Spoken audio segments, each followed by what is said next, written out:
नरेंद्र मोदी को तो खदेड़ना पड़ेगा और ये इतिहास में दर्ज हो गया, सबसे वर्स्ट प्रधानमंत्री, सबसे बड़ा आदमखोर, सबसे बड़ा निकम्मा, अहमी, दम्भी, सारे गुण इसमें पड़े।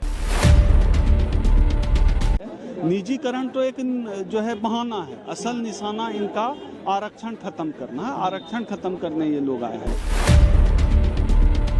प्रधानमंत्री नरेंद्र मोदी के खिलाफ विरोध प्रदर्शन जारी। दिल्ली के जंतर मंतर पर लगे मोदी विरोध के नारे।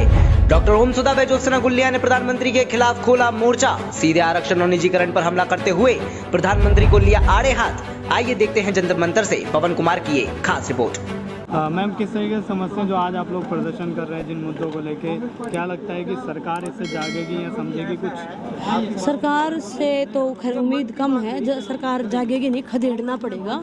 और नरेंद्र मोदी सोच रहा होगा कि 2024 तक मैं 7RCR का मजा लूंगा और 7RCR का नाम बदल के क्या रख दिया, जन कल्याण मार्ग।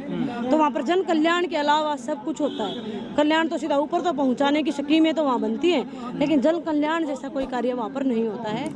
और जागने की कोई इनकी ना मंशा है, ना ही इनके सलाहकार इनको जागने देंगे। इस नरेंद्र मोदी को तो खदेड़ना पड़ेगा और ये इतिहास में दर्ज हो गया, सबसे वर्स्ट प्रधानमंत्री, सबसे बड़ा आदमखोर, सबसे बड़ा निकम्मा, अहमी, दम्भी, सारे गुण इसमें पड़े। आपको लगता है कि निजीकरण ये जो लोग कर रहे हैं वो सही है? किस तरीके से समझते हैं? नहीं, निजीकरण सही कैसे हो सकता है?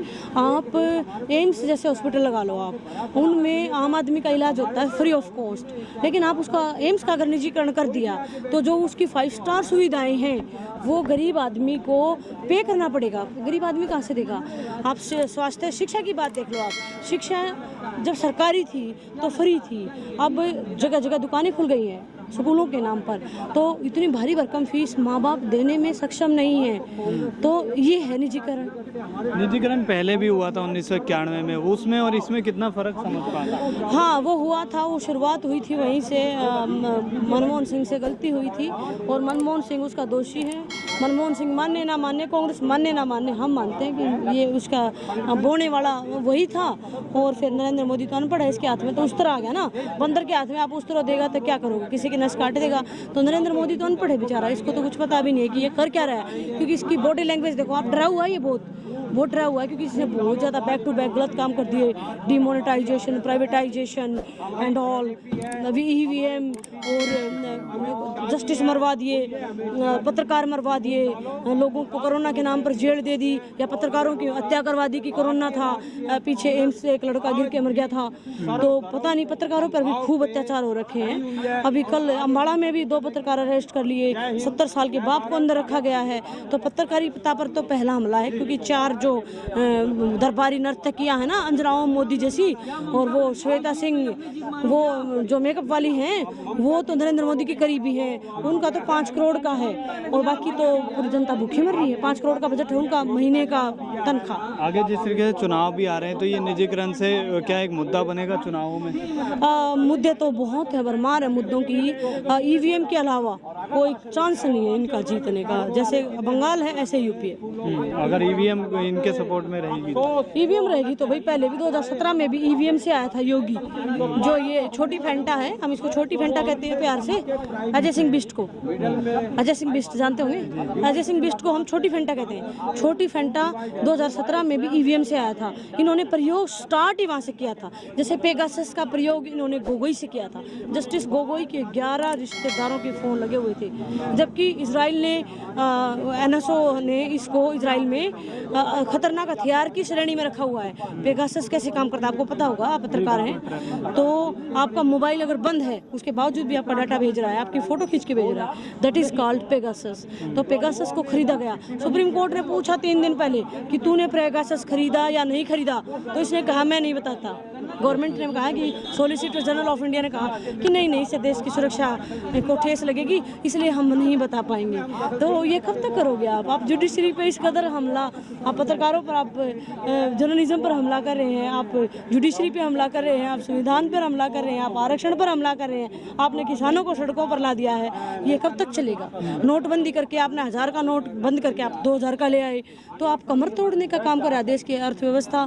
जब मनमोहन सिंह ने कहा था उन दिनों कि इसके कंसिक्वेंसेस बहुत भयंकर होंगे और रिजल्ट आपके मेरे सामने। अच्छा, मुद्रीकरण जो हो रहा है उस पर आप लोग क्या समझते हैं? मुद्रीकरण ज़रूरी था या आवश्यकता थी देश की? बिल्कुल ज़रूरी नहीं थी ये, क्योंकि 7-8 साल से 7 साल हो गए ये जब से MLA MP खरीद रहा है और जजों को खरीद रहा है, तो इसके पैसे ख़त्म हो गए होंगे, तो इसने ऐसे सामान को बेचना शुरू कर दिया। भिखारी है ये और कपूत है ये, कपूत। लेकिन सामान तो देश का है ना? हाँ, सामान देश का है ना, देश की है। सामान देश का है, देश के एसेट हैं, 150 करोड़ आबादी का एसेट है, बच्चों के हैं, हमारा युवा बेरोजगार हैं, उनको तो रोजगार देने की बजाय ये सामान बेच रहा है इसको। पर मैं तो युवाओं को भी मेरा आग्रह है कि सड़कों पर निकलिए, सारी सड़कें जाम कर दो यार।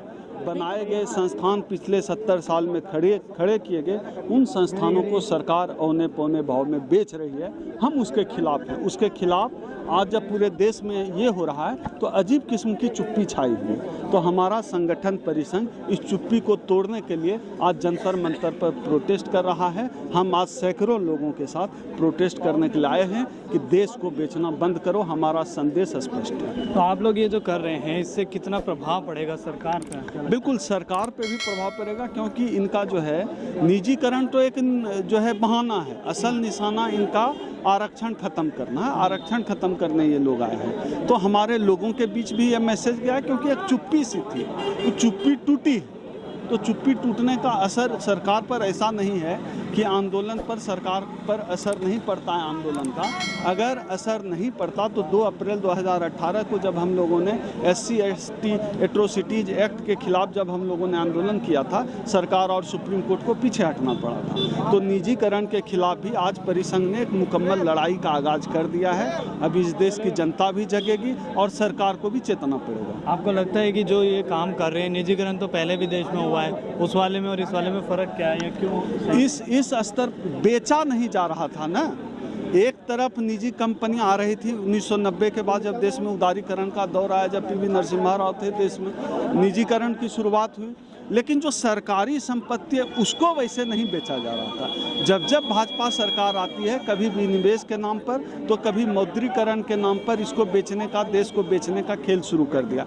मोदी जी की तो हालत उस चोर की तरह है जिसको 1 लाख का मोबाइल फ़ोन जिसने चुरा लिया हो और 5,000 में भी बेच के सोचता हो कि हम तो 5,000 रुपया कमा लिए।